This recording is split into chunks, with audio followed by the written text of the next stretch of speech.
Hi Dan, it's me Jen. Today I'm going to watch another one of your storytime videos. The one I'm going to watch is Hortney Hears a Who. I have the Dr. Seuss book on my bookshelf. I can't wait for you to you to read the story. Here it is right here. Watch. Dan, the My Little Pony, and Sophia, the first fan here. Today, we're going to be reading the story from Dr. Seuss called Horton Hears a Who. So anyways, let's begin the story. Here we go. On the 15th of May, in the jungle of Newell, in the heat of the day, in the cool of the pool, he was splashing, enjoying the jungle's great joys, when Horton, the elephant, heard a small noise. So Horton stopped splashing. He looked toward the sound. That's funny, thought Horton. There's no one around. Then he heard it again. Just a very faint yelp, as if some tiny person were calling for help. I'll help you, said Horton. But who are you? Where? He looked and he looked. He could see nothing there but a small speck of dust blowing past through the air. I say, murmured Horton, I've never heard tell of a small speck of dust that is able to yell. So you know what I think? Why, I think there must be someone on top of that small speck of dust. Some sort of creature of very small size. Too small to be seen by an elephant's eyes. Some poor little person who is shaking with fear. Then that he'll blow in the pool. He has no way to steer. I'll just have to save him, because after all, a person's a person, no matter how small. So gently, and using the greatest of care, the elephant stretched his great trunk through the air, and he lifted the dust of speck and carried it over, and placed it down safe on a very soft clover. Huffed, huffed a voice, twice a sour kangaroo, and the young kangaroo in her pouch said, huff too. Why, that speck is as small as the head of a pin. A person on that, why, that never has been. Believe me, said Horton, I tell you sincerely, my ears are quite knee, and I heard him quite clearly. I know that there's a person down there, and what's more, quite likely there's two, even three, even four. Quite likely a family for all that we know. A family with children just starting to grow. So please, said Horton, as a favor to me, try not to disturb them. Just please let them be. I think you're a fool, laughed the sour kangaroo. And the young kangaroo in her pouch said, me too. You're the biggest blame, fool, in the jungle of Newell. And the kangaroos plunged in the cool of the pool. What terrible splashing, the elephant frowned.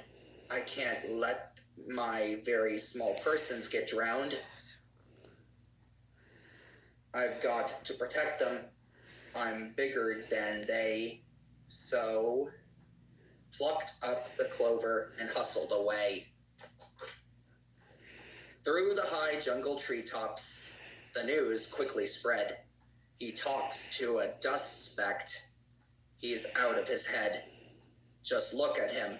Walked with that speck on that flower, and Horton walked worrying almost an hour.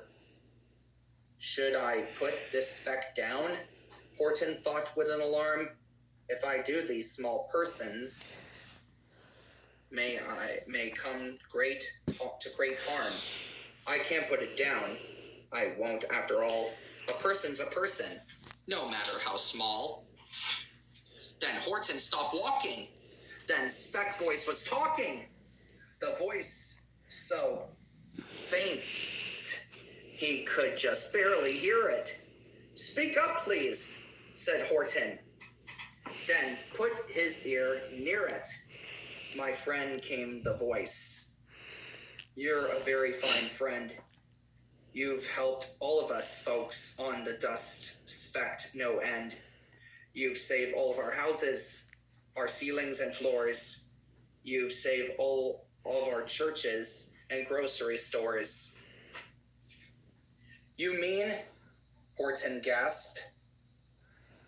"You have buildings there too?" "Oh yes," piped the voice. "We most certainly do." I know, called the voice. "I'm too small to be seen, but I'm the mayor of a town that is friendly and clean. Our buildings, to you, would seem terribly small, but to us, who aren't big, they are wonderfully tall. My town is called Whoville, for I am a Who, and we Whos are all thankful and grateful to you." And Horton called back to the mayor of the town, "You're safe now. Don't worry, I won't let you down." But just as he spoke to the mayor of the speck, 3 big jungle monkeys climbed up Horton's neck.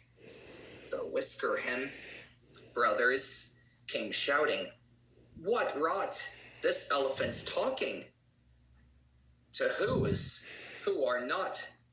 They aren't any Whos, that they don't have a mayor. And we're going to stop all this nonsense, so there." They snatched Horton's clover. They carried it off to a black-bottom eagle named Valded a mighty strong eagle of very swift wing. And they said, "Will you kindly get rid of this thing?" And before the poor elephant could speak, the eagle flew off with the flower in his beak.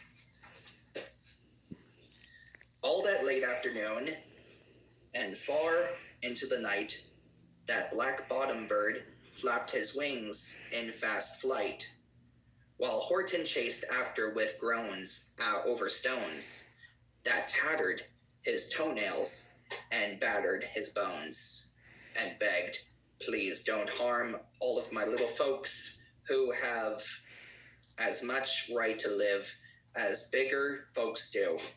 But far, far beyond him, that eagle kept flapping, and over his shoulder called back, "Quit your yappin'. I'll fly the night through. I'm a bird. I don't mind it. And I'll hide this tomorrow where you'll never find it." And at 6:56 the next morning, he did it. It sure was a terrible place that he hid it. He let the small clover drop somewhere inside of a great patch of clovers 100 miles wide. "Fine that," sneered the bird, "but I think you will fail." And he left with a flip of his black-bottom tail.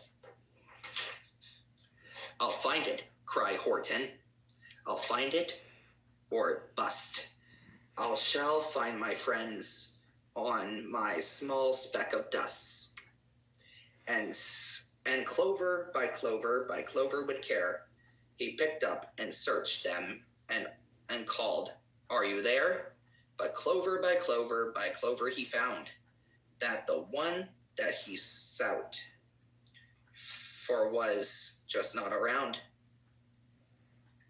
And by noon, poor old Horton, more dead than alive, had picked, searched, and piled up 9,005. Then, on through the afternoon, hour after hour, till he found them at last on the 3,000,000 flower. "My friends," cried the elephant, "tell me, do you tell? Are you safe? Are you sound? Are you whole? Are you well? From down on the speck came the voice of the mayor. We're really had trouble, much more than our share. When that black bottom birdie let go, and we dropped, we landed so hard that our clocks have all stopped. Our teapots are broken, our rocking chairs smashed, and our bicycle tires all blew up when we crashed. So Horton, please, plead that voice of the mayor's, will you stick by us, who's while we're making repairs? Of course, Horton answered. Of course I will stick. I will stick by you, small folks, through thin and through thick. Huffed, huff a voice. For almost 2 days, you've run wild and insist on chatting with persons who've never existed. Such carryings on in our peaceable jungle. We've had quite enough of your blowing bungle. And I'm here to state, snapped the big kangaroo, that your silly nonsicle game is all through. And the young kangaroo in her pouch said, me too. With the help of the Whiskerman brothers and dozens of Whiskerham uncles and Whiskerham cousins and Whiskerham in-laws, who has helped, I've engaged, you're going to be robbed, and you're going to be caged. And as for your dust specked hab, that we shall boiled in a hot steaming kettle of bezelnut oil. Boiled it, gasped Horton. Oh, that you can't do. It's all full of persons that'll prove it to you. Mr. Mayor, Horton called Mr. Mayor, you've got to prove now that you really are there. So called a big meeting, get everyone out, make every who holler, make every who shout, make every who screamed. If you don't, every who is going to end up in a buzzle nut stew. And down on the dust specked, the scare little mayor quick called a big meeting in Whoville Town Square, and his people cried loudly. They cried out in fear, we are here, we are here, we are here, we are here. The elephant smiled. That was clear as a bell. You kangaroos surely heard that very well.